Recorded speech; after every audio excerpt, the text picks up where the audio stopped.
Ajude os Sussurros do Imaginário a crescer. Ama os audiobooks do canal? Que tal apoiar esse projeto e ajudar a trazer ainda mais histórias incríveis para todos? Contribua com qualquer valor via Pix. Escaneie o QR Code na tela e faça parte dessa jornada literária. Seu apoio nos ajuda a produzir mais e melhor. Cada contribuição mantém viva a magia das histórias e fortalece essa comunidade de apaixonados por literatura. Muito obrigado pelo seu apoio. Bem-vindo aos Sussurros do Imaginário. Nosso canal é totalmente dedicado a audiobooks, proporcionando uma experiência imersiva para todos os amantes de boas histórias. Aqui, você pode relaxar e deixar sua imaginação fluir enquanto escuta os melhores títulos literários. Dica especial: para uma experiência ainda mais completa, recomendamos que você acompanhe o audiobook com o livro físico ou e-book. Dessa forma, você poderá desfrutar tanto da narrativa quanto do texto original, unindo os dois mundos. Pedimos desculpas especialmente aos deficientes visuais por quaisquer falhas que possam ocorrer nos audiobooks, como trechos em outras línguas, pequenos erros de narração ou tradução. Isso acontece porque utilizamos narração sintética para manter a produção dos áudios. Queremos ouvir você. Sugira nos comentários livros que gostaria de ver aqui no canal. Não se esqueça de curtir, comentar e se inscrever para ficar por dentro de todas as novidades. Obrigado por estar conosco e bons sussurros.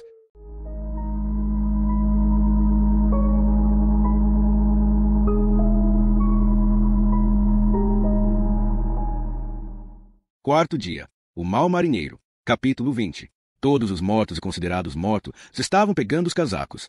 Estavam na cozinha, e os casacos pendurados em cabides. O pai de Ted pegou seu velho jaquetão, vestiu-o, ajeitou as mangas, ajudou Dolores a vestir o dela e disse a Ted: "Sabe que eu queria ganhar no Natal?" "Não, papai." "Uma gaita de foles." E Ted entendeu que ele queria dizer um saco de golfe e tacos.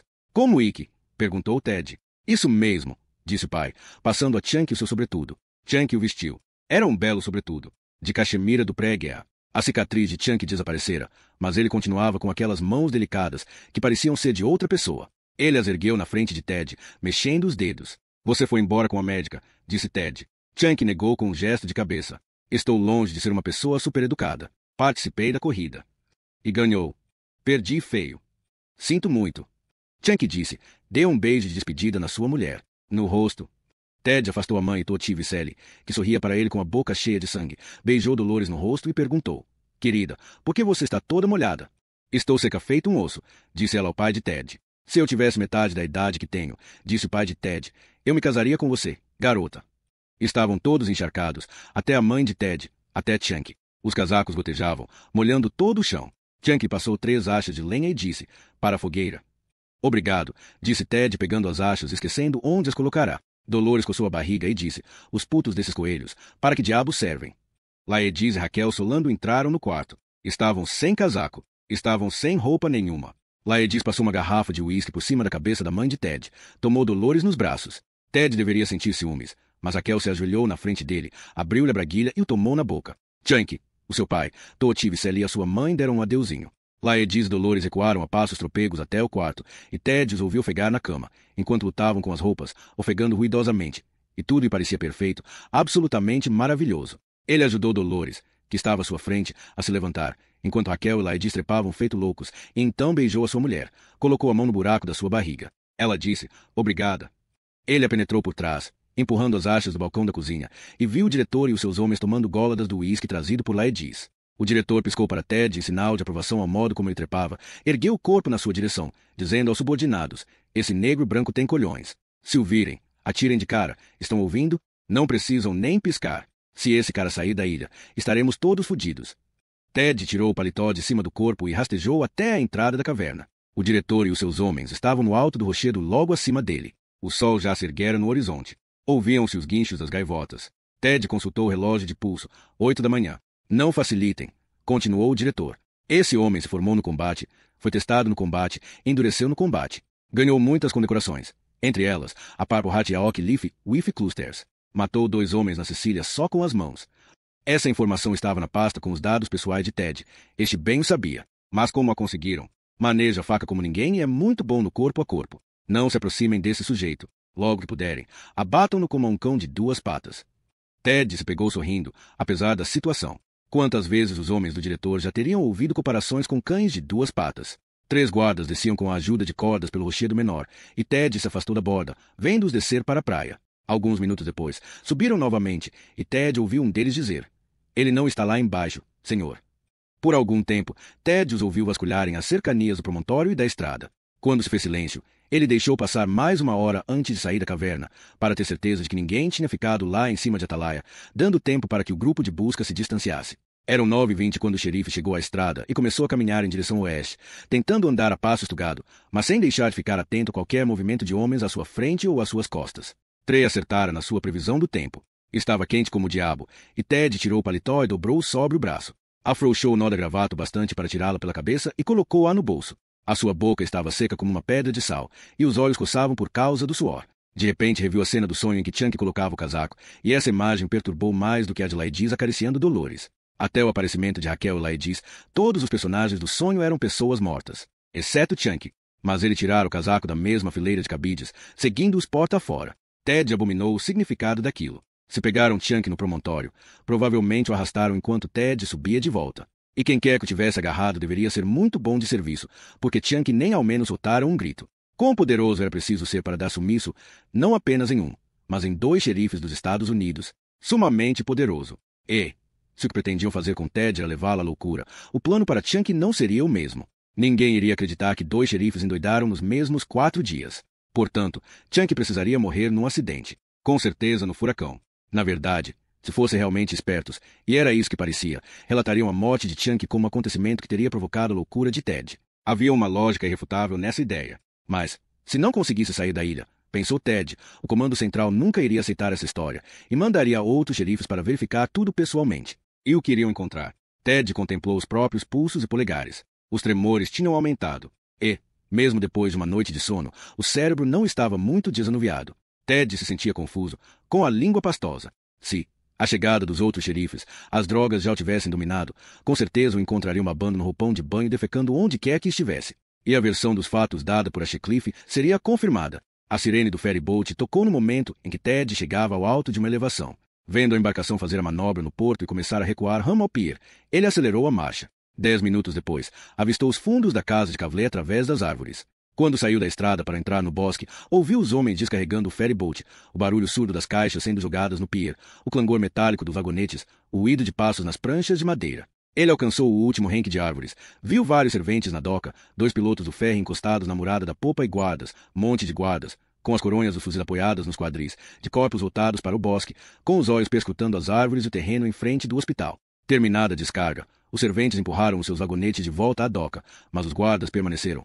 E Ted sabia que a única tarefa deles naquela manhã era garantir que o xerife não entrasse naquela embarcação. Engatinhando por entre as árvores, chegou aos fundos da casa de Cavley. Ouviu o movimento de homens no pavimento superior da casa. Um deles, de costas para Ted, tinha subido no telhado fortemente inclinado. O xerife encontrou o carro no galpão, no lado oeste da casa. Um Buick Roadmaster, 1947. Lataria marrom, couro branco na parte interna. Polido e rebrilhando no dia seguinte ao de um furacão. Provavelmente era o xodó de Cavley. Ted abriu a porta do lado do motorista e sentiu o cheiro do couro, como se o carro estivesse novo. Abriu o porta-luvas, encontrou várias cartelinhas com fósforo e se apossou de todas elas. Em seguida tirou a gravata do bolso, amarrou uma pedrinha na ponta mais fina, desatarrachou a tampa do tanque de gasolina, colocou a gravata com a pedra dentro do tanque, só deixando de fora a parte mais larga da gravata, com motivos florais. Ela parecia estar pendurada no pescoço de um homem. Ted se lembrou de quando Dolores lhe dera essa gravata, passando-a adiante dos seus olhos, sentando-se no seu colo. Desculpe-me, querida, sussurrou. Gosto dela porque foi presente seu. Mas, para falar a verdade, é uma gravata feia para burro. Ted levantou o rosto para o céu pedindo-lhe desculpas. Depois acendeu um fósforo para incendiar toda a carteia e ateou fogo na gravata. Então correu feito um desesperado. Quando Ted estava a meio caminho do bosque, o carro explodiu. Ele ouviu os gritos dos homens. Olhando para trás, viu bolas de fogo subindo em direção ao céu. Seguiu-se uma série de explosões menores, semelhantes a fogos de artifício, e as janelas estouraram. Ele chegou à orla do bosque, embolou o paletó e colocou-o sob umas pedras. Viu os guardas e o pessoal do ferry-boat correndo em direção à casa de Cavley, e teve certeza de que, se precisasse fazer o que tinha pensado, essa era a hora. Não havia tempo para pensar, o que era bom, porque, se refletisse sobre o que ia fazer, nunca o faria. Saiu do mato e se pôs a correr pela praia. Pouco antes de chegar à doca, onde seria visto por quem quer que estivesse correndo em direção ao barco, guinou bruscamente à esquerda e se jogou na água. Ela estava gelada. Ted esperava que o calor do dia tivesse aquecido um pouco, mas o frio da água percorreu seu corpo como uma corrente elétrica e lhe travou a respiração. Continuou, porém, avançando mar adentro, tentando não pensar no que poderia estar na água com ele, enguias, águas-vivas, caranguejos, quem sabe, tubarões. Aquilo parecia ridículo, mas Ted ouvirá dizer que os tubarões atacam seres humanos a uma profundidade média de 1 metro, a profundidade em que ele se encontrava, com a água chegando-lhe à cintura e subindo pouco a pouco. De repente ouviu gritos na casa de Kavley. Ignorando o martelar do coração dentro do peito, Ted mergulhou na água. Viu a garota dos seus sonhos flutuando logo à frente, com os olhos abertos e resignados. Ele balançou a cabeça e ela desapareceu. No seu lugar, ele avistou a quilha do ferryboat, uma espécie de larga faixa negra ondulando entre as ondas verdes. Ted nadou até ela e agarrou-a com ambas as mãos, acompanhou-a em todo o seu comprimento, depois subiu à superfície lentamente, deixando emergir apenas a cabeça. Sentiu o sol acariciar-lhe o rosto, enquanto tomava fôlego, e tentou afastar de si a imagem de uma criatura que, atraída pela visão das pernas dele agitando-se nas profundezas, se aproximasse para dar uma cheirada. A escada estava no lugar onde ele esperava que estivesse. Bem à frente, Ted se pendurou na terceira barra. Agora ouvia os homens correndo de volta à doca, os passos pesados ressoando nas pranchas de madeira. E de repente soou a voz do diretor. Revistem o barco. Quase só fomos. Você abandonou seu posto e agora quer contestar as minhas ordens. Não, senhor. Desculpe-me, senhor. Sob o peso dos guardas que subiram a bordo, a escada mergulhou um pouco mais fundo, e Ted os ouviu percorrendo a barca, abrindo portas, deslocando móveis. Algo deslizou entre suas coxas feito uma espécie de mão, e Ted cerrou os dentes, crispou os dedos na barra da escada, obrigando-se a esvaziar a mente de todo o pensamento, porque não queria imaginar o que aquilo poderia ser. Finalmente a coisa se afastou, e ele soltou um suspiro de alívio. O meu carro. Ele acabou com o meu carro, dizia Kavley, descontrolado. Isso já foi longe demais, doutor, disse o diretor. Combinamos que cabe a mim a decisão final. Se esse homem sai da ilha, não vai sair da ilha. Tenho certeza de que você também não imaginava que ele fosse explodir o seu carro. Precisamos interromper essa operação agora para não aumentar as nossas perdas. Dei muito duro para jogar a toalha agora. O diretor levantou a voz. Se esse homem sair da ilha, seremos destruídos. Kavley respondeu na mesma altura. Ele não vai sair da merda desta ilha. Os dois ficaram calados por 1 minuto. Ted sentia o peso deles deslocando-se na doca. Ótimo, doutor. Mas a barca vai ficar. Ela só vai sair da ilha quando esse sujeito for encontrado. Ted continuava agarrado à barra da escada, sentindo os pés queimando de tão gelados. Kavley disse. O pessoal de Boston vai pedir explicações sobre isto. Ted fechou a boca antes que os dentes começassem a bater. Então dê as explicações. Mas a barca fica. Algo cutucou por trás a perna esquerda de Ted. Tudo bem, diretor. Ao levar mais uma cutucada, Ted escoiciou e ouviu o barulho da água ferir o ar como um tiro. Passos na popa da barca. Ele não está aí. Senhor, vasculhamos tudo. Para onde foi então?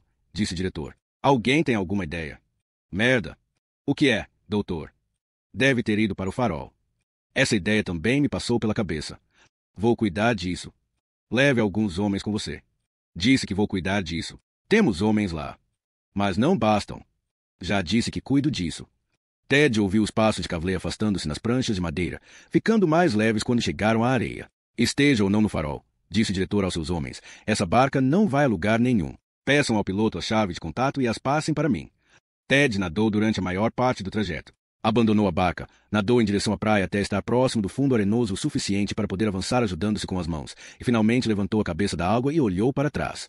Ele se distanciara a algumas centenas de metros dos guardas, que agora formavam um círculo em volta do embarcadouro. Mergulhou novamente e continuou a avançar na areia do fundo, sem ousar espadanar a água nadando, nem mesmo usando o nado cachorrinho. Chegou a uma curva da orla, contornou-a, arriscou-se indo até a praia e sentou-se ao sol para aquecer o corpo. Tentou em seguida continuar o caminho a pé, mas deparou com afloramentos rochosos que o obrigaram a voltar para a água. Resignado, amarrou os 2 sapatos, pendurou-os ao pescoço, dispondo-se a nadar mais um bocado, imaginando os ossos do pai jazendo nas profundezas daquele mesmo oceano, assim como tubarões com grandes nadadeiras, caudas batendo contra a água, barracudas exibindo fileiras de dentes brancos. Ele sabia que se impunha àquela prova porque era preciso, porque o frio o entorpecera, porque agora não havia alternativa, sem contar que seria necessário repetir a dose dentro de 2 ou 3 dias, quando a Betsy Ross largasse a carga próximo à ponta meridional da ilha.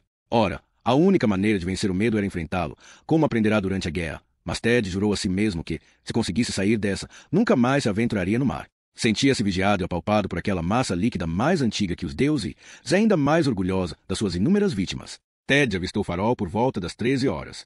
Não dava para ter certeza do horário, pois deixará o relógio de pulso no bolso do terno, mas dava para deduzir pela posição do sol.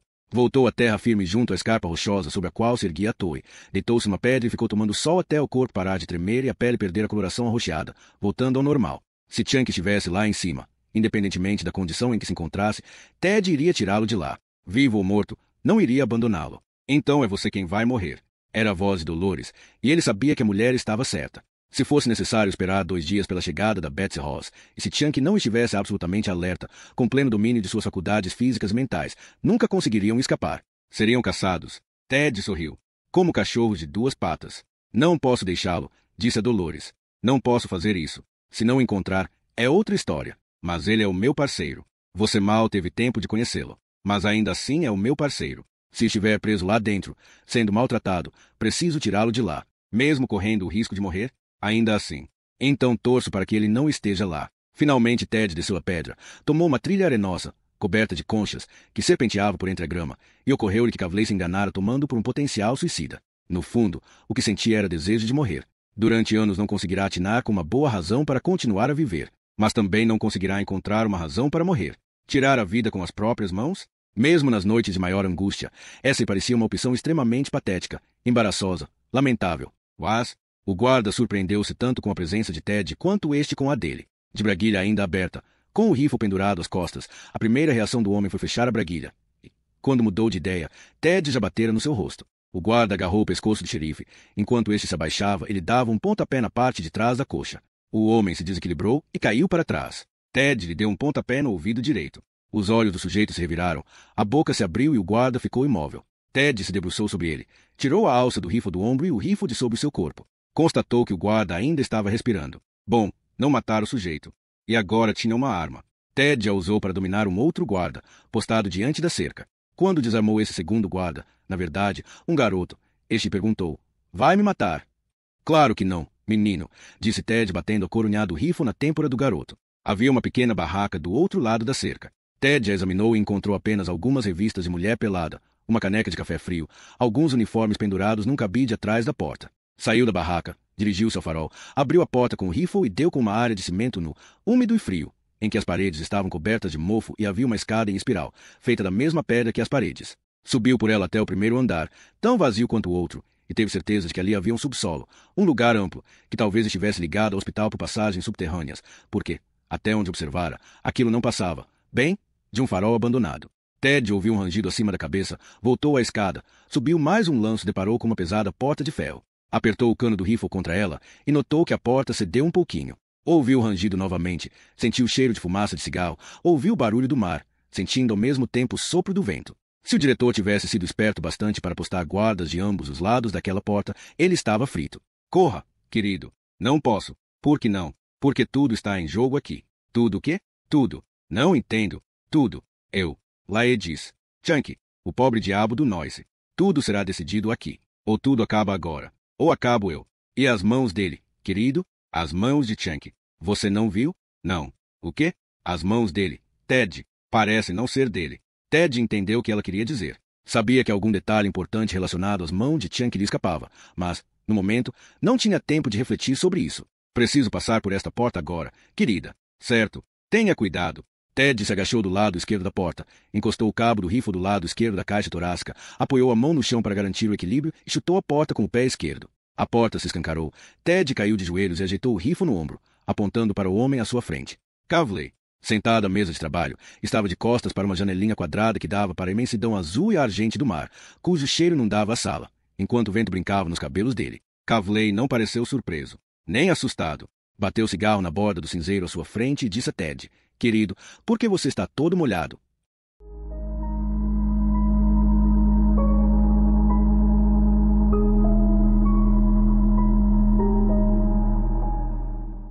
Capítulo 21. As paredes atrás de Kavley estavam cobertas de lençóis cor-de-rosa, colados nos cantos com pedaços de fita adesiva. Na mesa à sua frente havia várias pastas, um rádio do exército, o formulário de admissão de Laedis, o bloco de anotações e o paletó de Ted. Em cima de uma cadeira, a um canto, via-se um gravador de rolo ligado, encimado por um pequeno microfone voltado para o centro da sala. Logo à frente de Kavley, havia um caderno de anotações encadernado em couro preto. Kavley rabiscou algo nele e disse: sente-se. O que disse? Disse sente-se, ponto. E antes disso, sabe muito bem o que eu disse. Ted tirou o rifle do ombro, mantendo-o sempre apontado para Kavley. e entrou na sala. Kavley voltou a rabiscar. Está descarregado. O quê? O rifle. Não tem nenhuma bala nele. Com toda a sua experiência com armas de fogo, como não notou isso? Sem dizer uma palavra, Ted verificou a câmara. Estava vazia. Só para ter certeza, apontou para a parede à esquerda, apertou o gatilho, mas só ouviu o ruído seco do cão da arma. Deixe-o a um canto, disse Kavley. Ted largou o rifle no chão, puxou a cadeira de junto da mesa, mas não se sentou. O que há por trás dos lençóis? Bom, vamos chegar lá. Sente-se e relaxe. Tome isto, disse Kavley pegando uma grande toalha no chão e jogando-a para Ted por cima da mesa. Enxugue-se um pouco. Vai acabar se resfriando. Ted enxugou o cabelo, tirou a camisa, embolou-a e jogou-a num canto, enxugou o tórax, pegou o paletó da mesa. Posso? Claro, claro. Ted vestiu o paletó e sentou-se na cadeira. Kavley escreveu mais um pouco, a caneta arranhando o papel. Machucou muito os guardas. Não muito, disse Ted. Kavley balançou a cabeça, soltou a caneta, aproximou-se do rádio e acionou a manivela para ligá-lo. Levantou o receptor e o fone, acionou o botão com o piparote e falou ao microfone. Sim, está aqui. Peça ao Dr. Serran que examine os homens e depois diga-lhe para subir aqui. Dito isso, desligou. Ah, o misterioso Dr. Serran, comentou Ted. Kavley mexeu as sobrancelhas. Deixe-me adivinhar, ele chegou no fé da manhã. Kavley balançou a cabeça para os lados. Ele nem saiu da ilha. Escondido à vista de todos, disse Ted. Kavley levantou as mãos e deu de ombros. É um psiquiatra brilhante, jovem, mas muito promissor. O plano foi nosso, dele e meu. Ted sentiu uma pequena pontada abaixo da orelha esquerda. E como está indo o plano? Kavley levantou uma folha do caderno, deu uma olhada na página seguinte e soltou-a. Não muito bem. Eu esperava mais. Quando ele encarou Ted, este reviu no rosto daquele homem uma expressão que observara durante a reunião com os demais médicos, pouco antes da tempestade. O problema é que ela não combinava com a personalidade de Kavley, nem com aquela ilha, nem com o farol, nem com aquele jogo terrível que estavam jogando. Era uma expressão de compaixão. Se as circunstâncias fossem outras, ele seria capaz de jurar que se tratava disso. Ted desviou o olhar do rosto de Kavley, examinou a salinha, os lençóis nas paredes. Então é assim. É, confirmou Kavley. Isto aqui é o farol, o santo graal, a grande verdade que estava buscando. Não é tudo o que queria e mais ainda. Não viu porão. Não existe porão. Isto aqui é um farol. Ted viu seu bloco de anotações na mesa, entre ambos. Kavley disse, sim, é o seu bloco de anotações. Nós o encontramos com paletó, no bosque perto da minha casa. Você explodiu o meu carro. Ted deu de ombros. Desculpe-me. Eu adorava aquele carro. Foi a impressão que tive. Ainda me lembro do dia em que o escolhi na concessionária, na primavera de 1947. Falei comigo mesmo. Bem, meu velho, que bom negócio. Você não vai precisar comprar carro nos próximos 15 anos, no mínimo. Soltou um suspiro. Fiquei tão contente com a compra. Ted levantou as mãos. Peço desculpas novamente. Kavley balançou a cabeça. Pensou realmente, ainda que por um instante, que o deixaríamos pegar aquela barca, mesmo que tivesse explodido toda a ilha para se divertir. Como isso ajudaria? Ted deu de ombros. Estava sozinho, disse Kavley, e a única tarefa que todos tinham essa manhã era mantê-lo longe da barca. Francamente, não entendo o que pretendia. Ted disse, era a única maneira de sair. Precisava tentar. Kavley olhou um tanto perplexo, murmurou. Puxa vida, como eu gostava daquele carro, e fitou o próprio regaço. Ted disse, tem um pouco de água. Kavley pareceu refletir sobre a pergunta por um instante. Depois girou a cadeira e mostrou um jarro e 2 copos no peitoril da janela às suas costas. Encheu os 2 copos e passou um a Ted por cima da mesa. O xerife tomou toda a água de um só gole. Boca seca, hein? Disse Kavley. É como uma coceira na língua que não para nunca, por mais água que beba. Ele pôs o jarro na mesa, empurrou em direção a Ted e ficou observando o xerife encher o copo novamente. Tremor nas mãos. A coisa está ficando pior. E a enxaqueca? No mesmo instante, Ted sentiu como se um ferro em brasa entrasse por trás do olho esquerdo, chegasse até a têmpora, subindo em seguida ao couro cabeludo e descendo até a mandíbula. Está melhor, disse. Vai piorar. Ted tomou mais um pouco de água. Eu sei. A médica me preveniu. Kavley recostou-se na cadeira, abriu um sorriso e bateu com a caneta no caderno. E quem é essa, agora? Não sei o nome, mas ela trabalhou aqui com você. Ah, e o que ela lhe disse exatamente? Ela me disse que os neuroléticos levam 4 dias para atingir uma taxa eficaz na corrente sanguínea. Previu a boca seca, as dores de cabeça, os tremores. Mulher esperta. Pois é. Isso não é causado pelos neuroléticos. Não. Não. Pelo quê, então? Síndrome de abstinência, disse Kavley. Abstinência de quê?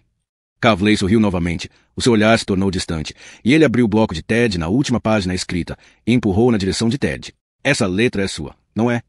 Ted lançou um olhar à página. Sim. A última mensagem cifrada. Se é a última, não sei, mas, de qualquer forma, é uma mensagem cifrada. Mas ainda não a decifrou. Ainda não tive oportunidade. Não sei se notou, mas as coisas ficaram um tanto movimentadas por aqui. Claro, claro, disse Kavley batendo a mão na página. Não gostaria de decifrá-la agora.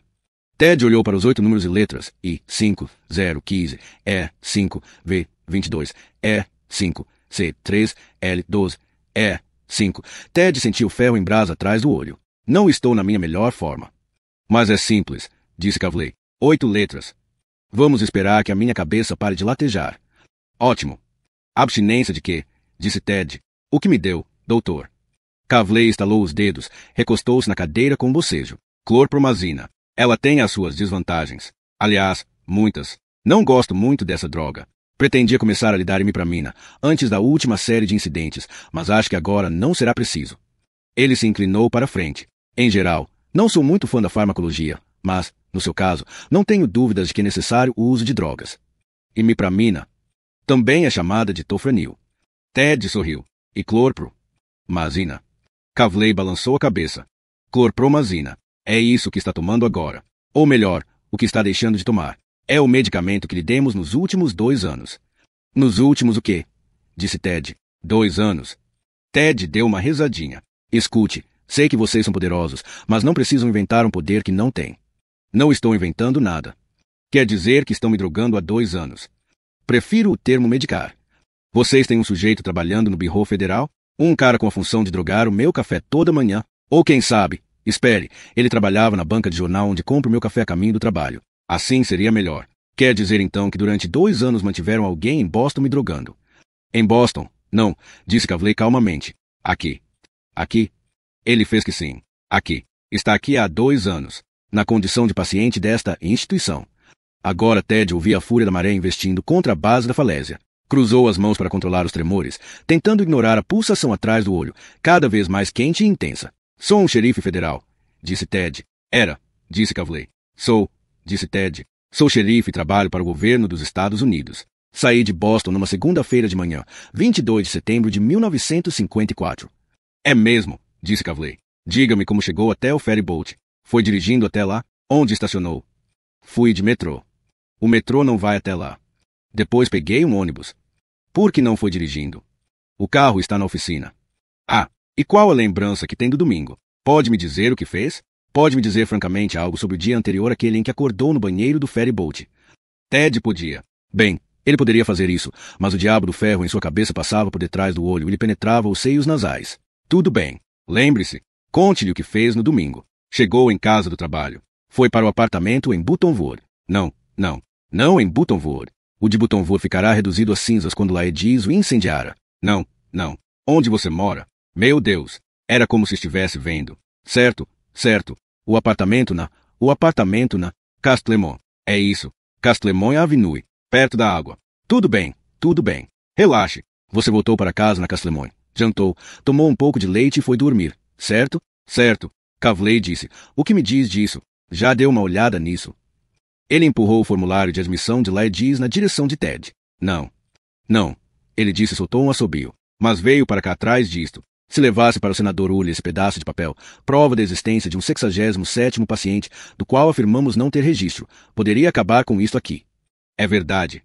Claro que é verdade. E mesmo assim não teve tempo, nas últimas 24 horas, de dar uma olhada nele. Como eu lhe disse, as coisas estavam um pouco agitadas. Sei. Entendo. Bem, dê uma olhada nele agora. Ted abaixou os olhos para o papel. Viu o nome, a idade e data de internação de Laediz. Sob a rubrica comentários, leu. O paciente é muitíssimo inteligente e delirante. Sabe-se que tende a ser violento. Extremamente agitado. Não mostra nenhum remorso pelo crime, e nego de tal forma que parece não ter ocorrido. O paciente criou uma série de fantasias complexas que o impedem, até o momento, de enfrentar a verdade de seus atos. Logo abaixo se lia, Dr. Ellehan. Ted disse, parece mais ou menos correto. Mais ou menos correto. Ted confirmou com um gesto de cabeça. Em relação a quem? A Laediz. Kavley levantou-se. Andou até a parede e puxou um dos lençóis, deixando cair no chão. Na parede havia 4 nomes, escritos em letras de forma de 15 centímetros de altura. Edward Daniels, Andrew Laediz Raquel Solano, Dolores Chanal. Ted esperou, mas Kavley parecia também estar esperando, e os dois ficaram calados durante 1 minuto. Finalmente Ted disse, imagino que tenha algo a me dizer. Observe esses nomes. Estou vendo.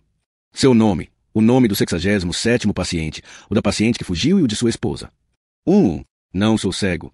Essa é a sua regra dos 4, disse Kavley. Como assim? Disse Ted, esfregando a têmpora com força, tentando tirar o ferro lá de dentro. Bem, não é o bambambam na decifração de códigos? Então fale. Falar o quê? O que os nomes de Edward Daniels e Andrew Laedis têm em comum? Por um instante Ted contemplou seu nome e o de Laedis. Ambos têm 13 letras. Tem mesmo, disse Kavley. Sim, tem. Mais alguma coisa? Ted olhou e tornou a olhar. Negativo. Ora, vamos, disse Kavley tirando o jaleco e colocando no encosto da cadeira. Ted tentou concentrar-se, mas estava se cansando daquele jogo de salão. Não precisa ter pressa. De tanto olhar para elas, as letras lhe pareciam perder os contornos. Mais alguma coisa, disse Kavley. Não estou vendo nada. Apenas 13 letras. Kavley bateu as costas da mão na inscrição da parede. Vamos. Ted balançou a cabeça, sentindo-se nauseado. As letras dançavam à sua frente. Concentre-se. Estou me concentrando. O que mais essas letras têm em comum? Disse Kavley. Eu não. São 13 letras. 13. O que mais? Ted ficou olhando as letras até elas se desvanecerem. Nada, disse Ted. O que quer que eu diga? Não posso lhe dizer o que não sei. Não posso. Kavley exclamou. São as mesmas letras. Ted inclinou-se para a frente. Tentou fazer as letras pararem de tremer. O quê? São as mesmas letras. Não. Os nomes formam anagramas uns dos outros. Ted repetiu. Não, disse Kavley franzindo o senho, passando a mão sobre a inscrição. São exatamente as mesmas letras. Olhe para elas. Edward Daniels. Andrew Laedis. As mesmas letras. Sei que é um apaixonado por códigos, que até pensou em trabalhar na decifração de códigos. Diga-me por que não vê as mesmas letras quando lê esses dois nomes? Não, exclamou Ted, aplicando a palma das mãos sobre os olhos, tentando desanuviá-los ou bloquear a luz. Ele não sabia ao certo. Esse não significa que não tem as mesmas letras ou que você não quer que tenham. Não pode ser. Mas abra os olhos. Olhe para elas.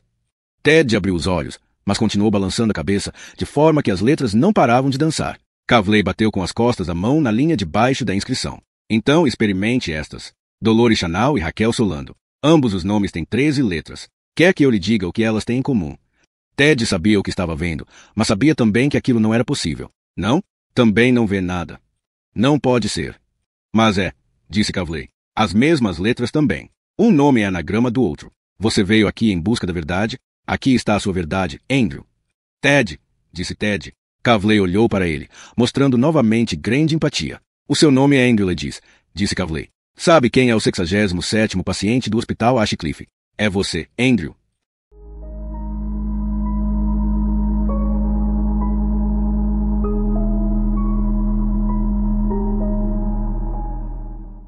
Capítulo 22. É mentira. Ted gritou, e as palavras ressoaram na sua cabeça. O seu nome é Andrew Laedis, repetiu Kavley. Foi enviado para cá, por decisão do tribunal, há 22 meses. Ted o interrompeu com um gesto. Mesmo vindo da parte de vocês, esse tipo de manobra é revoltante. Renda-se às evidências. Por favor, Andrew. Veio. Não me chame por esse nome. Veio para cá há 2 anos porque cometeu um crime terrível. Um crime que a sociedade não pode perdoar, mas eu posso. Andrew, olhe para mim. O olhar de Ted ergueu-se da mão estendida de Kavley, subiu pelo braço e pelo peito, chegando finalmente ao rosto, e os olhos dele brilhavam com falsa compaixão, uma paródia de bons sentimentos. O meu nome é Edward Daniels. Não. Kavley balançou a cabeça com ar de cansaço. O seu nome é Andrew Laedis. Você cometeu um ato terrível, e não consegue se perdoar. Só representa. Criou um enredo denso e complexo, no qual você figura como herói, Andrew. Convenceu a si mesmo de que ainda é xerife e de que está aqui investigando um caso. E descobriu uma conspiração. O que, na sua fantasia, significa que tudo o que diga em contrário faz parte da conspiração que armamos contra você. E talvez pudéssemos deixar as coisas correrem, deixá-lo viver no seu mundo de fantasia. E eu gostaria muito de fazer isso, caso você fosse inofensivo. Mas você é violento, você é extremamente violento. E, dado seu treinamento militar, você é muito bom nisso. Você é o paciente mais violento que tivemos aqui. Não conseguimos controlá-lo. E então ficou decidido, olhe para mim. Ted levantou a vista e viu Kavley meio debruçado sobre a mesa, com olhos súplices. Ficou decidido que, se não pudermos trazê-lo de volta à sanidade, agora mesmo, vamos tomar medidas categóricas para que nunca mais ataque ninguém. Entende o que estou lhe dizendo? Por um segundo, por uma fração de segundo, Ted quase acreditou nele. Então Ted sorriu. Nada mal esse seu teatro, doutor. Quem vai fazer o papel de vilão nessa farsa? Sheehan. Ele se voltou e olhou para a porta. Ele deve estar chegando, não é? Olhe para mim, disse Kavley. Olhe nos meus olhos. Ted olhou. Estavam vermelhos e úmidos pela falta de sono. E havia mais um detalhe. O que seria? Ted sustentou o olhar de Kavley, examinando-lhe os olhos. E de repente lhe veio aquela impressão. Não fosse Kavley quem era, Ted seria capaz de jurar que ele estava desconsolado. Escute, disse Kavley, você só tem a mim. Já faz 2 anos que venho ouvindo essa sua história delirante. Conheço cada detalhe, cada truque, as mensagens cifradas, o parceiro desaparecido, a tempestade, a mulher da caverna, as experiências perversas no farol. Sei tudo sobre Noyce e sobre esse senador Uli que você inventou. Sei que você sonha o tempo todo com Dolores, que um líquido escorre do ventre da sua mulher e que ela está encharcada. Sei também das achas de lenha. Tudo isso é conversa, disse Ted. Como eu iria saber de tudo isso? Ted foi enumerando um a um os seus argumentos, nos dedos trêmulos. Durante todo esse tempo, tenho comido a comida de vocês. Tenho tomado café de vocês, fumado cigarro de vocês. Diabo, tomei 3 aspirinas que você me deu na manhã em que cheguei. E na noite passada você me drogou. Quando acordei, você estava lá. Desde então não sou o mesmo. Foi assim que tudo começou. Naquela noite, depois da dor de cabeça. O que você me deu? Kavley recostou-se na cadeira, fez uma careta como se estivesse tomando ácido e olhou pela janela. Resta-me pouco tempo, ele murmurou. Como assim? Deram-me 4 dias, disse em voz baixa. O prazo está se esgotando. Então deixe-me ir embora. Vou voltar para Boston, apresentar uma queixa contra vocês, mas não precisa se preocupar. Com tantos amigos influentes, você não corre o menor risco. Kavley disse, não, Andrew, quase não tenho amigos. Há 8 anos venho travando uma batalha aqui, e o placar tem sido favorável ao outro lado. Vou perder. Perder o meu cargo, as verbas do projeto. Jurei diante de todo o conselho de supervisão que montaria o mais extravagante experimento de psicodrama da história da psiquiatria e que o salvaria. Eu pretendia trazê-lo de volta à realidade. E se eu estiver errado? Arregalou os olhos, apertou a mão contra o queixo como se tentasse colocar a mandíbula no lugar, depois deixou-a tombar. Não entende, Andrew? Se você fracassar, eu também fracasso. E estará tudo perdido. Puxa, disse Ted. Que pena, hein? Ouviu-se o canto das gaivotas do lado de fora. Ted sentia o cheiro da areia molhada, aquecida pelo sol. Kavley disse, vamos tentar abordar a questão de outra forma. Você acha que o nome de Raquel Solando, aliás, uma criatura da sua imaginação, teria as mesmas letras do nome da sua falecida esposa e teria matado os filhos da mesma maneira?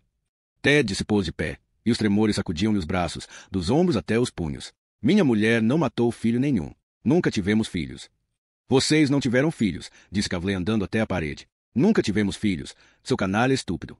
Ah, tudo bem, tudo bem.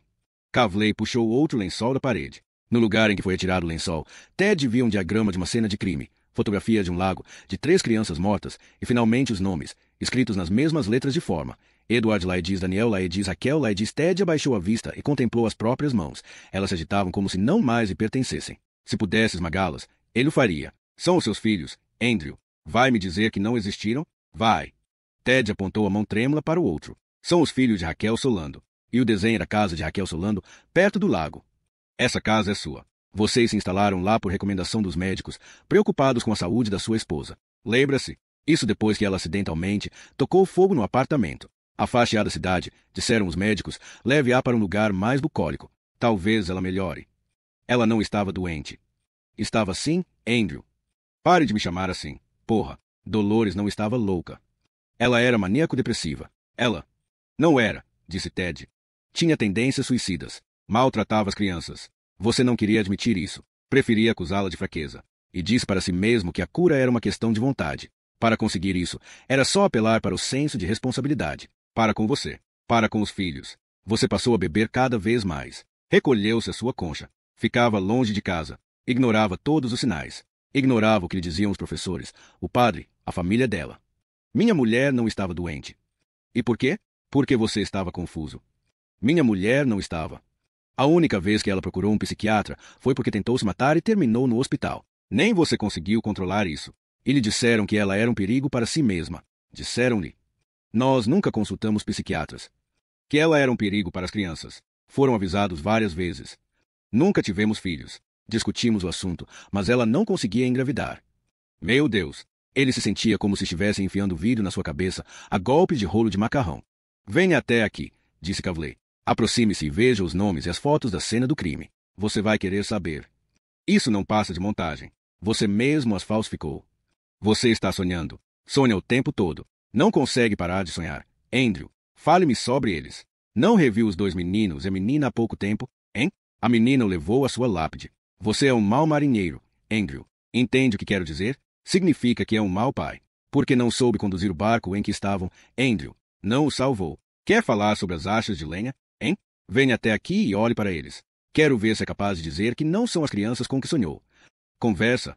Então olhe. Venha até aqui e olhe. Você me entope de drogas, mata meu parceiro, diz que ele nunca existiu. Quer me prender aqui porque sei o que você tem feito. Sei das experiências que anda fazendo. Sei o que costuma dar aos esquizofrênicos. Sei do largo uso que faz de lobotomias, do seu total desprezo pelo Código de Nuremberg. Quero que você se dane, doutor. É mesmo. Kavley encostou-se na parede e caizou os braços. Pode me esclarecer, por favor? Você vasculhou este lugar nos 4 últimos dias. Entrou em cada canto deste estabelecimento. Onde estão os médicos nazistas? Onde estão as terríveis salas de operação? Voltou à mesa e consultou as anotações por um instante.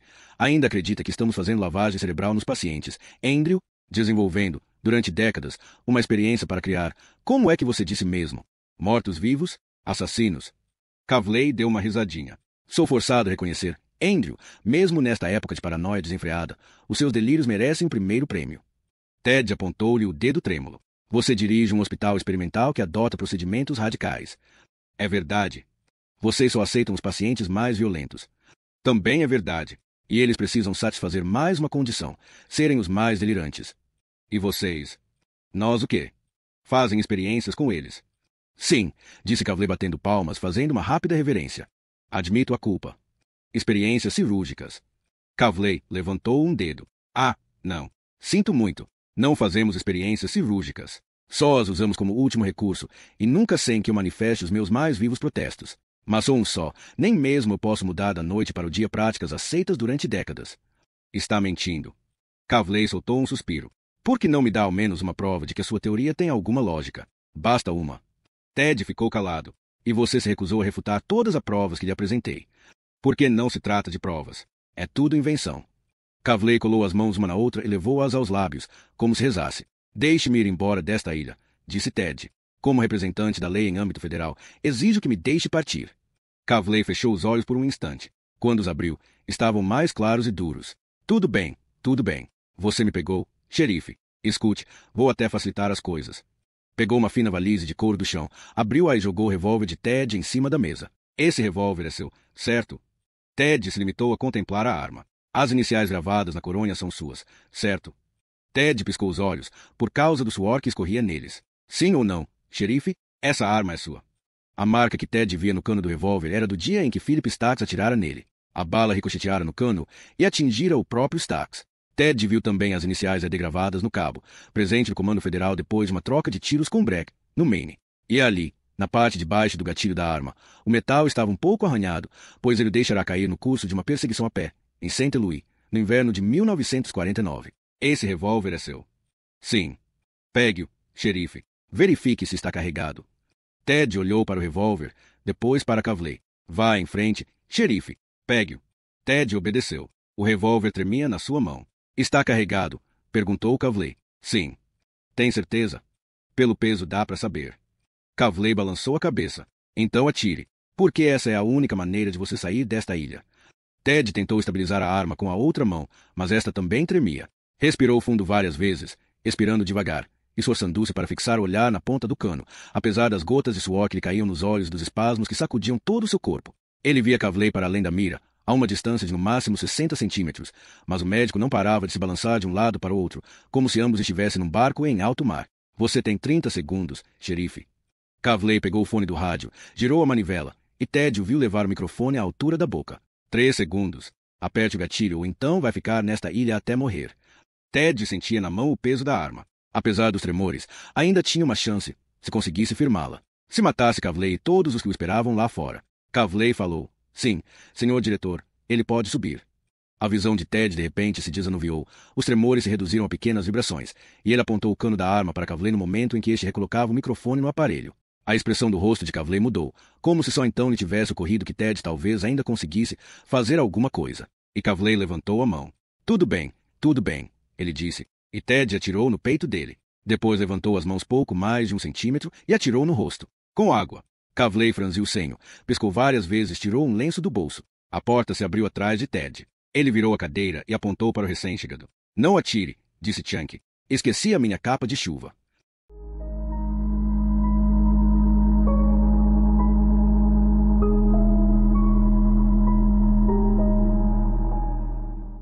Capítulo 23. Kavley enxugou o rosto com o lenço e sentou-se novamente, enquanto Chunky contornava a mesa, aproximando-se dele, e Ted examinava a arma que tinha nas mãos. Ted levantou os olhos no momento em que Chunky se sentava na cadeira e notou que ele estava de jaleco. Pensei que você tivesse morrido, disse Ted. Negativo, disse Chunky. De repente, Ted sentiu grande dificuldade de falar. Sentiu que ia fatalmente gaguejar, como previra a médica. Eu ia arriscar a vida para tirá-lo daqui. Largou o revólver na mesa, sentindo-se subitamente exausto. Deixou-se cair na cadeira, sem forças para continuar.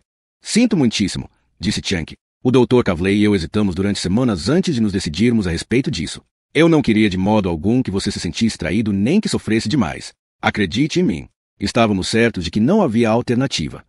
Era a nossa última cartada, disse Kavley. Foi o nosso último esforço para trazê-lo de volta à razão, Andrew. Era uma ideia radical, mesmo para uma instituição como esta, mas a gente esperava que funcionasse. Ted tentou enxugar o suor que escorria em direção aos olhos, mas só conseguiu inundá-los ainda mais. Com os olhos enevoados, olhou para Chunky. Quem é você? Disse. Chunky estendeu a mão por sobre a mesa. Dr. Lester Sheehan, disse. Ted não apertou a mão de Sheehan, que terminou por retirá-la. Quer dizer então, disse Ted aspirando o ar úmido pelas narinas, que você me deixou continuar à procura de Sheehan, sendo que você é o próprio. Sheehan confirmou com um gesto de cabeça. Chamava-me de chefe, contava piadas para me distrair. Ficava de olho em mim o tempo todo, não é, Lester? Ted fitou por cima da mesa e Sheehan tentou sustentar seu olhar, mas não conseguiu. Concentrou-se então na própria gravata e ficou tamborilando nela com os dedos. Eu precisava ficar de olho em você, para garantir a sua segurança. Segurança, disse Ted. Quer dizer que isso justifica tudo. A moral está salva. Sheehan largou a gravata. Nós nos conhecemos há 2 anos, Andrew. O meu nome não é esse. Há 2 anos. Olhe para mim. Você nem ao menos me reconhece. Com o punho do paletó, Ted enxugou o suor que lhe caía nos olhos, e dessa vez eles se desanuviaram. Fitou Chunky do outro lado da mesa. O bom e velho Chunky, com a sua falta de jeito para lidar com armas e aquelas mãos que não combinavam com a profissão que ele dizia ter, uma vez que não eram as mãos de um policial. Eram as mãos de um médico. Você era meu amigo, disse Ted. Eu confiava em você. Contei-lhe sobre a minha mulher, sobre o meu pai. Arrisquei a minha vida descendo o penhasco por sua causa. Estava de olho em mim naquela hora, estava cuidando da minha segurança. Você era meu amigo, Chunky. Oh, desculpe-me, Lester. Lester acendeu um cigarro, e Ted ficou contente em ver que as mãos do médico também estavam trêmulas. Mas não muito. Muito menos que as de Ted, e os tremores cessaram logo que ele acendeu o cigarro e jogou o fósforo num cinzeiro. Mas ainda assim, espero que esteja sofrendo do mesmo mal que eu, pensou Ted. Seja lá qual for. Sim, disse Sean, e Ted esforçou-se para se lembrar de não pensar nele como Chunky. Eu estava cuidando da sua segurança. O meu desaparecimento era parte do seu delírio. Mas você deveria achar o formulário de admissão de Laedis na estrada, e não ao pé do rochedo. Deixei-o cair do promontório sem querer. Puxei-o do bolso de trás e ele voou. Desci para pegá-lo, porque, se não fizesse isso, você com certeza faria. Mas fiquei paralisado, logo abaixo da borda. 20 minutos depois, você passou diante de mim. Quer dizer, a uns 30 centímetros. Por pouco não estendi a mão e agarrei você. Kavley temperou a garganta. Quase interrompemos tudo quando vimos que você iria descer pela vertente do penhasco. Talvez devêssemos ter feito isso. Interromper o quê? Disse Ted, levando o punho à boca para conter um riso. Tudo isso, disse Kavley. Tudo isso era uma encenação. Andrew, O meu nome é Ted. Peça de teatro. Você a escreveu. Nós o ajudamos a encenar. Mas a peça deveria ter um fim, e o fim era você chegando a este farol. Muito cômodo e oportuno, disse Ted, relanceando os olhos pelas paredes à sua volta. Já faz quase 2 anos que você nos conta essa história. Diz que veio em busca de uma paciente desaparecida e defrontou com as nossas experiências cirúrgicas de inspiração nazista, com a nossa lavagem cerebral à moda soviética. Conta que Raquel Solando matou os próprios filhos, e a descrição do crime dela é bem semelhante à forma como a sua mulher matou os filhos de vocês. Conta que, quando estava chegando perto de desvendar tudo, o seu parceiro, e você não acha formidável o nome que lhe deu? Chunky Auli. Quer dizer, repita esse nome bem rápido umas 2 vezes. 8, essa era mais uma de suas gracinhas. Andrew, ele desapareceu, e você foi forçado a se virar. Você conta que nós o pegamos, drogamos e internamos, antes que pudesse revelar tudo ao seu imaginário senador Uli. Quer os nomes dos atuais senadores do estado de New Hampshire? Andrew, tenho a lista aqui. Vocês forjaram tudo isso. Sim. Ted caiu na gargalhada, como as que dava antes da morte de Dolores. Uma gargalhada que ressoou na sala e cujo eco descreveu um arco, voltou a se misturar com os sons que saíram de sua boca num jato ininterrupto. Depois se elevou acima dele, espalhou-se pelas paredes e se dissolveu em meio ao ruído da arrebentação. Como forjar um furacão? Disse batendo a mão na mesa. Explique-me, doutor. Não se pode forjar um furacão, disse Kavley. Não, não se pode, disse Ted batendo de novo na mesa. Kavley olhou para a mão dele, depois citou os seus olhos. Mas às vezes é possível prevê-lo, Andrew, principalmente numa ilha. Ted balançou a cabeça, sentiu o riso ainda fixado no rosto, ainda que tivesse perdido a graça e certamente lhe desse um ar idiota e vulnerável. Vocês nunca desistem. Uma tempestade era essencial para sua fantasia, disse Kavley. Esperamos por uma. Ted disse, mentira. Mentira? Explique então os anagramas. Explique como as crianças daquela foto, crianças que você nunca teria visto se fossem de Raquel Solano, são as mesmas do seu sonho. Explique. Andrew, como pude perguntar a você, no momento em que entrou por aquela porta, querido, por que você está todo molhado? Acha que sou capaz de ler pensamentos? Não, disse Ted. Acho que eu estava molhado. Por um instante, pareceu que Kavley estava prestes a explodir.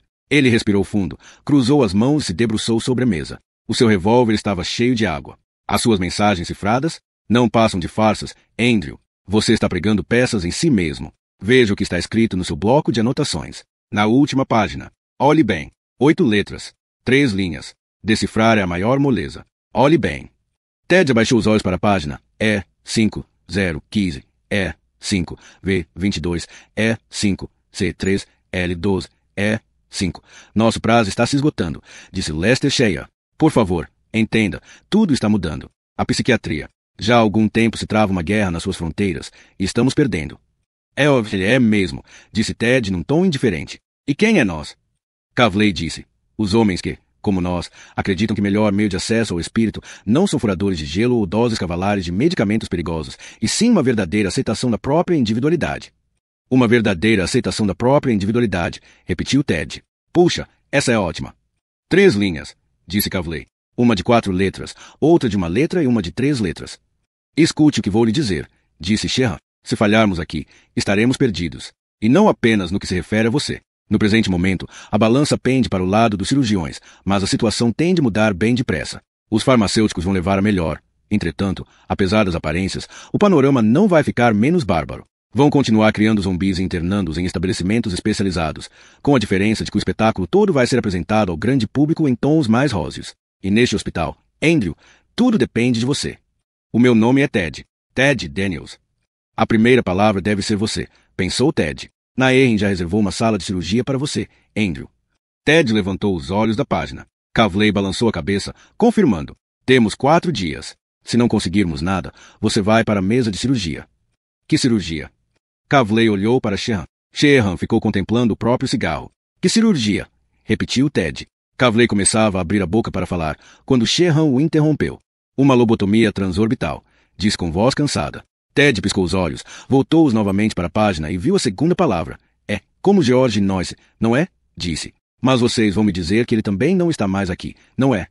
Ele está aqui, disse Kavley. E muito do que você contou ao Dr. Sheehan sobre Noyce é verdade, Andrew. Mas ele não voltou para Boston. Você não o encontrou na cadeia. Ele está internado neste estabelecimento desde 1950. Melhorou a ponto de poder ser transferido do pavilhão C para o A. Mas aí você o agrediu. Ted levantou os olhos das 3 últimas letras. Eu o quê? Você o agrediu. Há 2 semanas. Por pouco não o matou. Por que eu faria isso? Kavley lançou um olhar a Sheehan. Por que ele chamou você de Laedis? Disse Sheehan. Não, ele não me chamou de Laedis. Eu vi ontem ele. Ele o quê? Ele não me chamou de Laedis, tenho certeza. Não, disse Kavley abrindo seu caderno de anotações. Tenho a transcrição da sua conversa. Tenho as fitas no meu escritório. Mas, por enquanto, devemos nos contentar com a transcrição. Diga-me se isso lhe parece familiar. Ele ajeitou os óculos e abaixou um pouco a cabeça para ler. Estou citando. Não, essa história tem a ver com você. E, Laedis, nunca houve nada além disso. Eu era apenas um meio. Uma forma de chegar aos seus fins, ponto. Ted balançou a cabeça. Ora, ele não me chamou de Laedis. Você mudou a entonação da frase. Ele disse que a história tem a ver com você. Isto é, comigo e com Laedis. Kavley deu um risinho. Você é uma figura. Ted sorriu. Eu estava pensando o mesmo de você. Kavley voltou a olhar a transcrição. O que acha disso? Você se lembra de ter perguntado a nós o que acontecerá com o rosto dele? Claro. Perguntei quem fora o responsável por aquilo. Você usou exatamente estas palavras. Quem fez isso, certo? Ted confirmou com um gesto de cabeça. E Noyce respondeu. Também aqui estou citando. Foi você, ponto. Ted disse. Certo, was. Kavley olhou para ele como se estivesse examinando um inseto na vitrine de um museu. Sim. Ele falava como... Pode falar, estou ouvindo. Ted estava tendo dificuldade em ordenar as palavras, em colocá-las em fila como os vagões de um trem. Noyce queria dizer. Ted falou devagar, compenetrado, que, indiretamente, a culpa era minha, por não ter conseguido evitar que ele fosse trazido de volta para cá. Não quis dizer que eu o agredi. Ele disse foi você, ponto. Certo, mas discordo da forma como você interpreta essas palavras, disse Ted dando de ombros. Kavley virou a página. O que acha disso, então? É nós quem fala. Eles sabiam, ora bolas. Não percebe? Sabiam de todos os seus planos. Isso é um jogo, uma peça de teatro bem montada. Tudo isso foi armado para você, ponto. Ted recostou-se na cadeira. E nenhum desses pacientes, nenhuma dessas pessoas que, pelo que você diz, conheço 2 anos, me disse nada enquanto eu estava desempenhando meu papel nessa farsa nos últimos 4 dias. Kavley fechou o bloco de anotações. Costumavam dizer, já faz 1 ano que você vem mostrando esse distintivo de plástico. A princípio pensei que valia a pena devolvê-lo a você, para ver como reagiria. Mas o usou de uma maneira que eu nunca teria imaginado. Vá em frente. Abra sua carteira. Diga-me se ele é ou não de plástico, Andrew. Deixe-me terminar de decifrar a mensagem. Você está chegando lá. Só faltam 3 letras. Quer ajuda, Andrew? Ted. Kavley balançou a cabeça. Andrew. Andrew Laedis. Ted. Kavley observou Ted escrever as letras na página. O que é que diz aí? Ted caiu na risada. Diga-nos. Ted balançou a cabeça. Não. Por favor, conte para nós. Ted disse, vocês é que fizeram isso. Deixaram essas mensagens cifradas. Criaram o nome Raquel Solando usando o nome da minha mulher. Tudo é armação de vocês. Kavley falou devagar, de forma clara, o que diz a última mensagem cifrada. Ted virou o caderno de forma que pudessem ler. Vocês satisfeitos, disse Ted. Kavley levantou-se. Parecia exausto, no limite das forças. Quando retomou a palavra, falou num tom triste que Ted nunca ouvirá antes. Nós tínhamos esperança. Acreditávamos que poderíamos salvá-lo. Pusemos a nossa reputação em jogo nessa experiência. E agora todo mundo vai saber que permitimos que um paciente fosse até o fim no seu delírio, e só o que conseguimos foram vários guardas feridos e um carro incendiado. Não me preocupa muito a humilhação profissional. Olhou pela janelinha quadrada. Talvez este lugar seja pequeno demais para mim, ou eu seja pequeno demais para ele. Mas algum dia, xerife, e ele não está muito longe, a experiência humana estará de tal modo submetida aos tratamentos medicamentosos que nada mais terá de experiência humana. Está me entendendo? Ted se mostrou impassível. Não muito. Eu esperava isso mesmo. Kavley balançou a cabeça, cruzou os braços sobre o peito, e a sala ficou silenciosa por alguns instantes, exceto pelo barulho do vento e o marulho das ondas. Você é um soldado condecorado, com muita experiência na luta corpo a corpo. Desde que está aqui. Feriu 8 guardas, sem contar os 2 de hoje, 4 pacientes e 4 serventes. Durante todo esse tempo, eu e o Dr. Chan fizemos o possível para defendê-lo. Mas a maioria dos membros da equipe médica e todo o pessoal da área carcerária exigem que mostremos resultados ou que o reduzamos a um estado em que não possa machucar ninguém. Kavley afastou-se da janela, debruçou-se sobre a mesa e fitou em Ted o seu olhar triste e sombrio. Era a nossa última chance, Andrew. Se você não reconhece ser quem é nem admite o que fez, se não faz um esforço para voltar à sanidade, não podemos salvá-lo. Ele estendeu a mão a Ted. Aperte a minha mão, disse com voz rouca. Por favor, Andrew, ajude-me a salvá-lo. Ted apertou-lhe a mão firmemente, com a maior decisão, brindando com seu olhar mais franco. E sorriu. Pare de me chamar de Andrew, disse.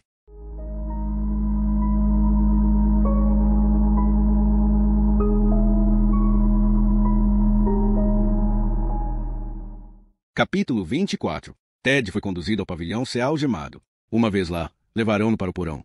E, das celas, os homens vociferavam contra ele. Juravam que iriam serviciá-lo, que iriam violentá-lo. Um deles garantiu que iria amarrá-lo feito uma porca e devorar-lhe um a um os dedos dos pés. Ele ainda estava algemado, ladeado de 2 guardas, quando entrou na cela uma enfermeira e injetou alguma substância no braço dele. Ela tinha cabelos loiros luminosos, cheirava a sabonete. Quando se inclinou para dar a injeção, a respiração dela alcançou-lhe o rosto, e ele a reconheceu. Você fingiu ser Raquel, disse. Segurem-no, ela disse. Os guardas o seguraram pelos ombros, obrigando-o a estender os braços. Foi você, com os cabelos tingidos. Você é Raquel. Não se mexa, disse ela enfiando-lhe a agulha no braço. Ele a fitou. Você é uma excelente atriz. Enganou-me direitinho com toda aquela história sobre o seu amado e falecido Jim. Muito convincente, Raquel. Ela baixou os olhos. Sou Emily, disse ela puxando a agulha. Agora você vai dormir. Por favor, disse Ted. Ela parou à entrada da cela, voltou-se e olhou para ele. Era você, ele disse. A enfermeira não fez que sim com a cabeça, mas a confirmação veio num movimento de pálpebras quase imperceptível. E então ela lhe deu um sorriso tão desesperado que ele teve vontade de beijar os cabelos. Boa noite, ela disse. Ele não notou quando os guardas lhe tiraram as algemas, nem os ouviu sair. Os ruídos das outras celas morreram. O ar próximo de seu rosto se tingiu de âmbar. E ele sentiu como se estivesse deitado no meio de uma nuvem úmida, com pés e mãos transformados em esponja. E sonhou. Nos sonhos, ele e Dolores moravam em uma casa perto de um lago, porque precisavam sair da cidade, porque a cidade era má e violenta, porque ela ateara fogo no apartamento deles em Batton Wood, tentando se livrar de fantasmas. Ele sonhou que seu amor era de aço, à prova de fogo, de chuva e de marteladas. Sonhou que Dolores era louca. A sua pequena Raquel lhe dissera, numa noite em que ele estava bêbado, mas não o bastante para deixar de ler uma história na hora de dormir. Papai, o que é amor? Às vezes mamãe olha para mim de um jeito esquisito. Esquisito como? Esquisito, só isso. Faz você rir. Ela fez que não com a cabeça. Não. Não, ela disse. Bem, como ela olha para você então? Como se eu a deixasse muito triste. Ele a cobriu, deu-lhe um beijo de boa noite, roçou o nariz no pescoço de Raquel e disse-lhe que ela não fazia ninguém ficar triste. Aquilo não era possível. Nunca. Em outra noite, ele foi se deitar, e Dolores estava esfregando as cicatrizes dos pulsos. Olhando da cama, ela lhe disse, quando você vai para o outro lugar, uma parte de você não volta. Para que outro lugar, querida? Disse ele colocando o relógio na mesinha de cabeceira. E essa parte de você que volta, disse ela mordendo o lábio, parecendo querer esmurrar o próprio rosto. Era melhor que não voltasse. Dolores pensava que o açougueiro da esquina era um espião. Ela contou a Ted que ele sorria enquanto o sangue gotejava do cutelo, e que não tinha dúvidas de que o homem sabia falar russo. Ela disse que às vezes sentia aquele cutelo nos seios. Certo dia em que estavam no Fenway Park, assistindo a um jogo, o pequeno Ted disse, podíamos morar aqui. Mas nós moramos aqui. Estou falando do estádio. O que há de errado no lugar onde moramos? Tem água demais. Ted levou a garrafinha de bebida à boca e contemplou o próprio filho. O menino era forte e alto, mas chorava demais para um garoto de sua idade e se assustava facilmente. Era assim que, numa economia em expansão, crescia a geração atual, privilegiada e débil. Ted desejou que sua mãe ainda estivesse viva para ensinar aos netos como endurecer. O mundo não era um mar de rosas. Ele não dava nada a ninguém. Só tomava. Essas lições poderiam ser dadas por um homem, claro, mas só uma mulher poderia fazê-las calar fundo. Dolores, porém, enchia-lhes a cabeça de sonhos, de fantasias, vivia levando as crianças ao cinema, aos circos e a parques de diversões. Bebeu mais um gole e disse ao filho, tem água demais. Mais alguma coisa? Não, senhor. Ele perguntava a Dolores, qual é o problema? O que não faço por você? O que é que não lhe dou? Como posso fazê-la feliz? Sou feliz. Ela lhe respondia. Não, não é. Diga-me o que preciso fazer, e farei. Estou bem. Você fica tão furiosa. E, quando não está com raiva, fica eufórica demais. E o que tem isso? Isso assusta as crianças e a mim também. Você não está bem. Estou sim. Está sempre triste. Não, você é que está. Ele falou com o padre, e o padre lhe fez algumas visitas. Falou com as irmãs dela, e a mais velha, Delila, veio da Virgínia passar uma semana com eles. Durante algum tempo, as coisas pareciam estar melhorando. Ambos evitavam falar sobre a possibilidade de consultar psiquiatras.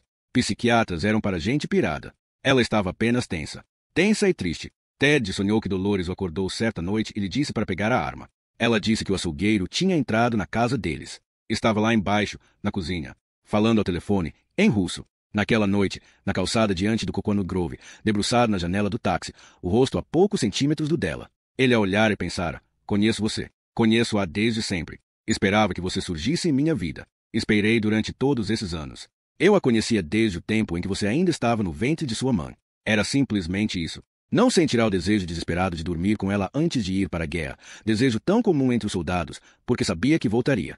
Iria voltar porque os deuses não alinharam os astros no céu de modo que pudesse encontrar sua alma gêmea para tomá-la logo depois. Debruçara na janela do carro e lhe dissera isso. E acrescentara, não se preocupe, vou voltar logo. Dolores tocará sua face com o dedo. Volte mesmo, está bem. Ele sonhou que voltava para casa perto do lago. Tinha ido a Oklahoma. Passará 2 semanas perseguindo um sujeito de South Boston até Tulsa, um percurso que fizera com pelo menos 10 paradas, sempre um pouco atrasado em relação ao fugitivo, até praticamente dar de cara com ele, quando saía do banheiro de um posto de gasolina. Entrou em casa às 11 da manhã, aliviado por saber que era dia de semana e que as crianças estavam na escola, sentindo o cansaço da viagem nos ossos, querendo apenas dormir. Entrou em casa, chamou por Dolores enquanto se servia de um uísque duplo. Voltando do quintal, Dolores disse, não havia o bastante.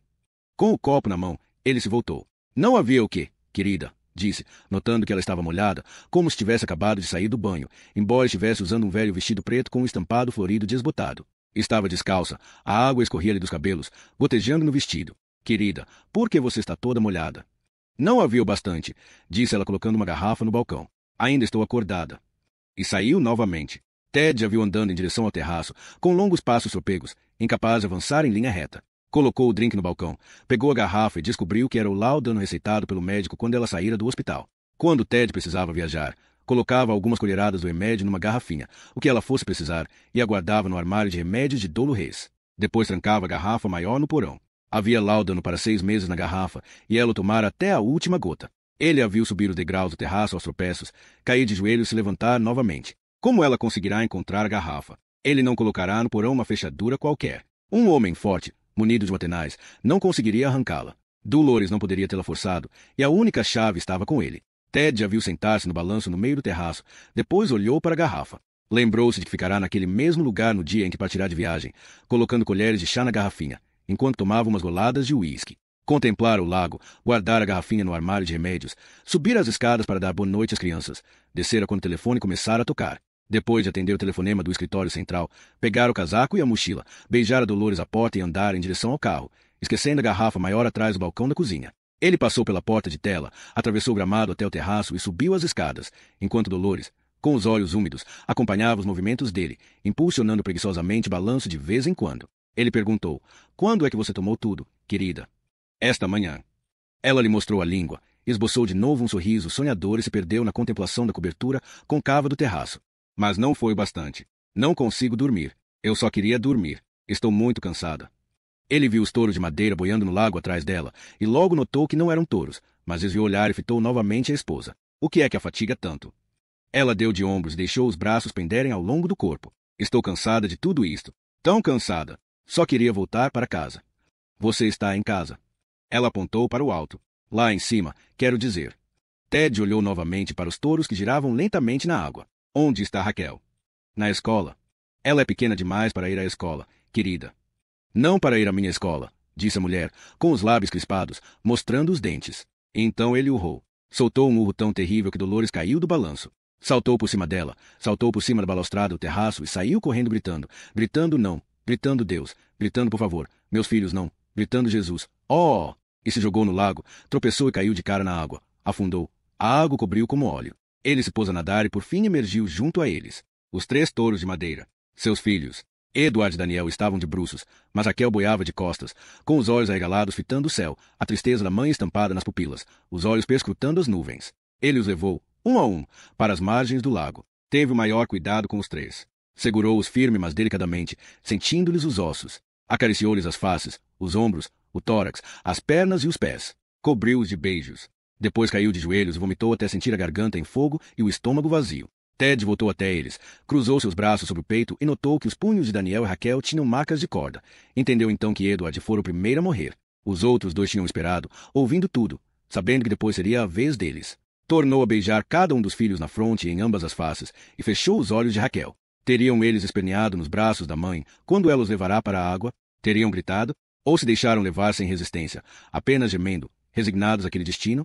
E de repente ele viu sua mulher naquele vestido roxo da noite em que a conhecera. Reviu a expressão do rosto dela quando seus olhares se cruzaram pela primeira vez, aquela expressão que fizera se apaixonar imediatamente.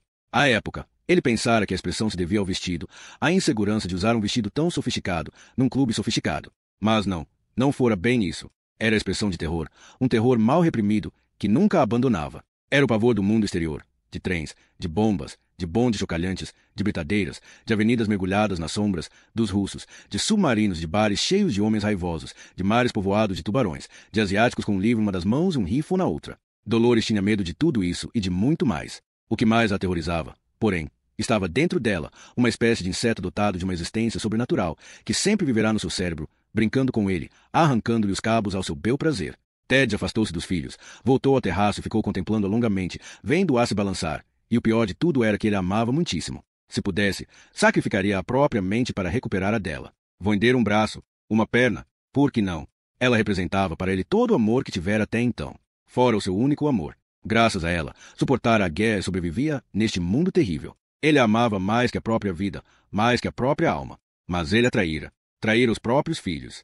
Traíra tudo que construíram juntos porque se recusará a ver Dolores, vê-la de verdade, entender que essa mulher não era responsável pela própria loucura, loucura sobre a qual ela não tinha o menor controle, e não por fraqueza moral ou falta de firmeza. Ele se recusará a admitir isso porque, se ela era o seu verdadeiro amor, o seu outro imortal, que importava o cérebro, a sanidade, a fraqueza moral dela, e então ele tinha preferido se esquivar do problema, esconder-se dela. Ele a largara sozinha, o seu único amor, deixando que a mente dela se consumisse. Contemplava-a no balanço. Deus, como ele a amava! Amava-a, e isso envergonhava profundamente, mais que aos próprios filhos. Mas amar-a mais que a Raquel? Talvez sim, talvez não. Ele imaginou Raquel nos braços da mãe, sendo carregada para a água.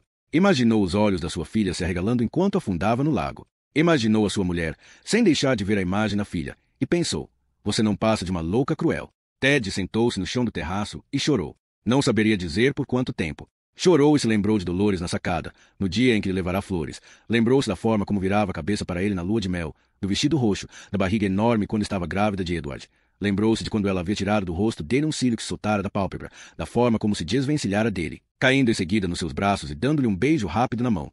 Lembrou-se dos sorrisos preguiçosos nas manhãs de domingo, de quando ela olhava para ele como se o rosto se abatesse em volta dos grandes olhos, e ela parecia tão assustada e sozinha, porque uma parte dela estava sempre sozinha, tão sozinha. Ted se levantou, sentindo as pernas fraquejarem. Sentou ao lado da mulher, e ela falou, você é bom.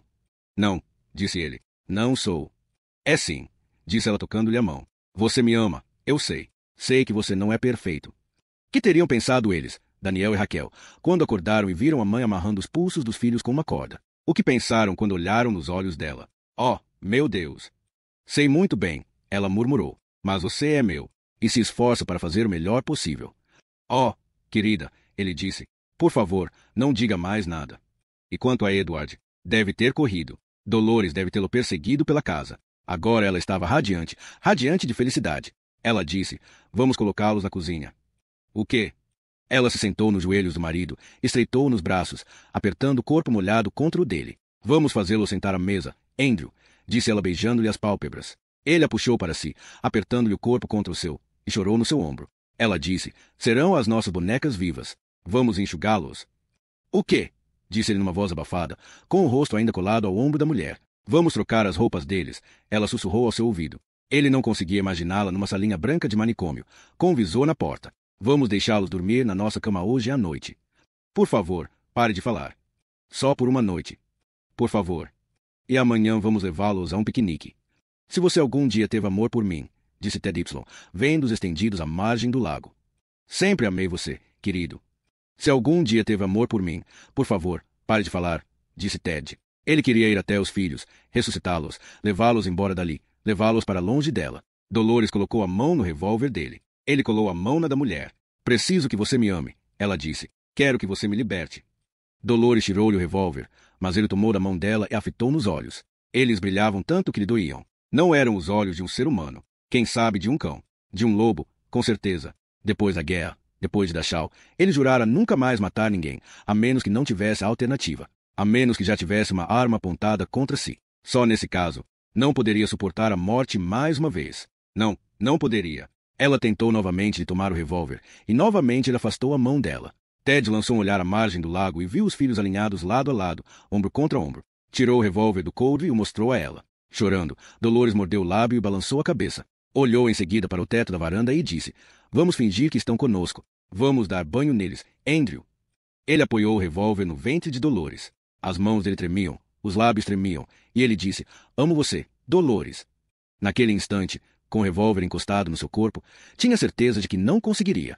Ela abaixou os olhos como se estivesse surpresa de ainda estar ali, sentada no colo dele. Também amo você. Amo demais. Eu amo você como... E ele puxou o gatilho. A detonação refletiu-se no olhar de Dolores. Saiu de sua boca um jato de ar. Ela pôs a mão no orifício, olhou para ele, a outra mão agarrando os cabelos do marido. Sentindo a vida se escoar, ela o puxou para si. Ele a apertou nos seus braços com todas as forças, com o rosto banhado em lágrimas colado ao vestido desbotado. Ele sentiu o cheiro de fumaça antes de ver a brasa se avivar na ponta do cigarro de Sheehan, no momento em que o médico tragou, enquanto o observava. Sentou-se na cama e chorou. Não conseguia parar de chorar. E repetia o nome dela, Raquel, Raquel, Raquel. E viu os olhos dela olhando as nuvens, os cabelos flutuando à sua volta. Quando as convulsões pararam, quando as lágrimas secaram, Sheehan disse, Raquel de quê? Raquel, Ledis, ele respondeu. E quem é você? Andrew, disse. Meu nome é Andrew Ladies. Sheehan acendeu uma pequena lâmpada, revelando a presença de Kavley e de um guarda do outro lado das grades. O guarda estava de costas para eles, mas Kavley olhava para dentro, com as mãos nas grades. Por que você está aqui? Ele pegou o lenço que Sheehan lhe ofereceu e enxugou o rosto. Por que você está aqui? Repetiu Kavley. Porque matei a minha mulher. E por que fez isso? Porque ela matou os nossos filhos e precisava ter paz. Você é xerife federal? Perguntou Sheehan. Não, eu fui, mas não sou mais. Há quanto tempo você está aqui? Desde 3 de maio de 1952. Quem foi Raquel Ladies? Minha filha. Ela tinha 4 anos. Quem é Raquel Solando? Ela não existe. Eu a inventei. Por quê? Perguntou Kavley. Ted balançou a cabeça. Por quê? Repetiu Kavley. Não sei, não sei. Sabe sim, Andrew. Diga-me por quê. Não consigo. Você consegue. Ted segurou a cabeça entre as mãos e começou a balançar o corpo. Não me obrigue a dizer, por favor, doutor. As mãos de Kavley se crisparam nas grades. Preciso ouvir isso, Andrew. Ted olhou através das grades e teve vontade de pular sobre ele e lhe morder o nariz. Por quê? Principiou, mas logo parou, temperou a garganta e cuspiu no chão. Porque não suporto a ideia de que deixei a minha mulher matar os meus filhos. Ignorei todos os sinais. Tentei afastá-los da minha mente. Eu os matei porque não a ajudei em nada. E então? E isso é demais para mim. Não consigo conviver com isso. Mas é preciso. Você sabe disso, não é?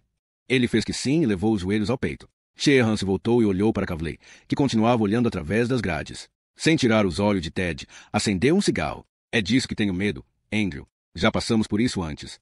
Passamos por esse mesmo ponto 9 meses atrás. Mas você voltou. E bem depressa. Sinto muito. É bom ouvir isso, disse Kavley, mas a essa altura não posso aceitar um pedido de desculpas. Preciso ouvi-lo admitir que aceitou a realidade. Nenhum de nós pode se dar ao luxo de uma nova recaída. Ted olhou para Kavley, aquele homem magro demais, com grandes sombras sob os olhos. Aquele homem viera para salvá-lo. Aquele homem que talvez fosse o único amigo de verdade que jamais tivera. Reviu os olhos de Dolores no momento da detonação. Sentiu os punhos úmidos dos filhos no momento em que eles cruzaram os braços sobre o peito, os cabelos molhados de Raquel quando ele os afastara do rosto. Não vou ter nenhuma recaída, disse. Meu nome é Andrew Ladies. Matei minha mulher, Dolores, na primavera de 1952.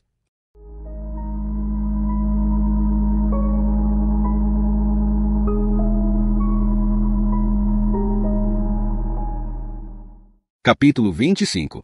O sol banhava o quarto quando ele acordou. Ele se sentou, olhou em direção às grades, mas não havia grades. Apenas uma janela, que lhe pareceu mais baixa do que seria de esperar, até perceber que estava deitado no colchão mais alto do beliche, no quarto que dividira com Trey Bibi. Estava vazio. Ele desceu do beliche, abriu o closet, viu suas roupas lá, recém-chegadas à lavanderia, e as vestiu. Andou até a janela, apoiou um pé no peitoril para amarrar o cadarço do sapato e contemplou a área externa, onde se viam, em igual número, pacientes, serventes e guardas, alguns vagando na frente do hospital, outros fazendo trabalho de limpeza, outros ainda cuidando do que restara das roseiras ao longo dos alicerces. Contemplou as próprias mãos, amarrou o segundo cadarço, com a maior firmeza. A sua visão estava clara como quando era garoto, e a mente também. Saiu do quarto, desceu as escadas, saiu do edifício, passou pela enfermeira Marina na galeria. Bom dia, disse ela com um sorriso. Lindo dia, hein? Esplêndido. Acho que finalmente a tempestade acabou com o calor. Ele se debruçou na balaustrada, olhou o azul límpido do céu e sentiu um frescor que não sentia desde junho. Curta bem o dia, disse a enfermeira Marino. Ele a seguiu com os olhos enquanto a moça se afastava, considerando um bom sinal o fato de que apreciava o balanço de seus quadris. Ele saiu, passou por alguns serventes que aproveitavam o dia de folga para jogar bola. Os homens o cumprimentaram e ele respondeu bom dia. Ouviu a sirene do ferry boat aproximando-se do cais e viu Kavley e o diretor conversando no meio do gramado em frente ao hospital. Os dois o saudaram com um gesto de cabeça e ele respondeu ao cumprimento. Sentou-se nos degraus à entrada do hospital, abarcou com o olhar toda a paisagem e teve uma sensação de bem-estar que não sentia havia muito tempo. Olha aqui. Pegou o cigarro, colocou na boca, inclinou o corpo para frente e sentiu o cheiro do fluido do isqueiro antes de fechá-lo com um golpe seco. Como está se sentindo esta manhã? Ele aspirou a fumaça e disse, bem, e você? Não posso reclamar. Ele notou que Kavley e o diretor os observavam. Será que algum dia saberemos o que é esse livro do diretor? Claro que não. Provavelmente vamos morrer sem decifrar esse enigma. O que é uma pena. Talvez existam algumas coisas neste mundo que estejamos fadados a desconhecer. Procure encarar as coisas desse ângulo. É um ponto de vista interessante. Bem, vou tentar. Soltou mais uma baforada, sentindo o gosto adocicado do cigarro. Era um fumo muito rico e colava no fundo da garganta. Bom, o que vamos fazer agora? Ele disse. É você quem sabe, chefe. Ele sorriu para Chunky. Os dois sentados ao sol matinal, bem à vontade, agindo como se tudo no mundo estivesse às mil maravilhas. Precisamos dar um jeito de sair deste calhau. Chunky fez que sim. Já imaginava que você sairia com uma dessas. Tem alguma ideia? Um minutinho só. Ted balançou a cabeça e recostou-se nos degraus. Tinha 1 minuto, talvez até alguns minutos. Viu Chunky levantar a mão e balançar a cabeça. Viu Kavli aquecer com um olhar significativo. Depois se dirigir ao diretor. Os dois avançaram pelo gramado em direção a Ted e Chunky, seguidos de 4 serventes, um dos quais carregava uma trouxa branca, uma espécie de grande peça de tecido no qual Ted pensou ter visto reflexos metálicos quando o homem o desenrolou. Ted disse, não sei, Chunky. Acha que já nos sacaram? Neca, disse Chunky inclinando a cabeça para trás, piscando um pouco por causa do sol e sorrindo para Ted. Somos espertos demais para isso. É mesmo, disse Ted. Somos muito espertos, não é?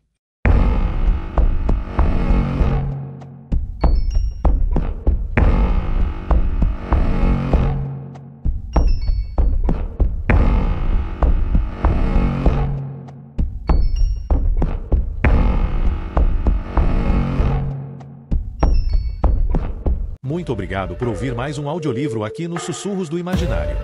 Se você gostou dessa jornada literária, não se esqueça de curtir o vídeo e deixar seu comentário. Queremos saber o que você achou.